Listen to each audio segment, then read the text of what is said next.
Hello friends, sorry थोडं video late झाला कारण मी गावाकडे आले आहेत म्हणजे सासरी, त्यामुळे व्हिडिओ अपलोड करू शकली नाही. आमच्याकडे मोहरम होतं त्याकरता गावी आली. तर हा व्हिडिओ 31 जुलैचा आहे. आम्ही गावी यायला निघाली होती. तसे तर आम्ही 3 तारखेला जाणार होते, पण इमर्जन्सी आल्यामुळे अचानकपणे 31लाच निघाले. यानंतरची व्हिडिओ खूप छान आहे, म्हणून व्हिडिओ पाहायला विसरू नका.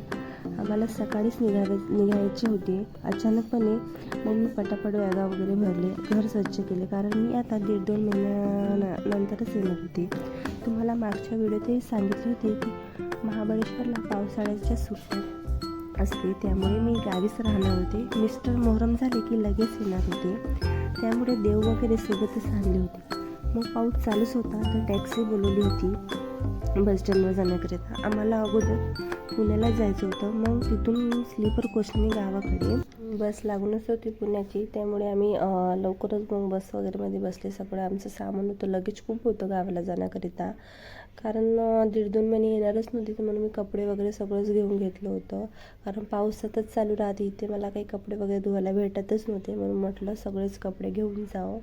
इच्छा बसा बघू शकता किती छान आहे. आपल्या महाराष्ट्रात बसा वेगळ्याच असते आणि इकडच्या बसा बघा किती छान आहे. मुलं तर खरंच खूप खुश होते. हा बघू शकता जसं खूपच अभ्यास करणार होता. मम्मा माझं जो होमवर्क वगैरे आहे ते मी बॅग वगैरे घेतो याचं चालू होतं. मस्त खुश होते मुलं, खूप दिवसांनी गावी जाणार होते म्हणून. आणि बघू शकता वातावरण किती छान होतं. पाऊस चालूच होता रिमझिम रिमझिम, सगळीकडे धुकं होते, मस्त वाटत होतं. आम्ही सकाळी तरी 11:30-12च्या दरम्यान निघाले होते. मस्त वातावरण होतं, थंडगार, छान वाटत होतं, फ्रेश वाटत होतं. असं वाटत होतं खूप दिवसांनी बाहेर फिरायला निघाले, कारण पावसामुळे कुठंच सहजा जाऊ शकत नव्हते, म्हणून छान वाटत होतं एकदा की आपण आपल्या घरी जाईन, तिथं सगळ्यांना भेटेल. आणि हो, घरच्यांना आम्ही सांगितलं नव्हतं, घरच्यांना सरप्राईजच देणार होते, कारण तसं तर त्यांना 3 तारखेला येणार म्हणून सांगितले होते. पण आम्ही 31ला निघाले, त्याच्यामुळे घरच्यांचे रिॲक्शन पाहायला विसरू नका.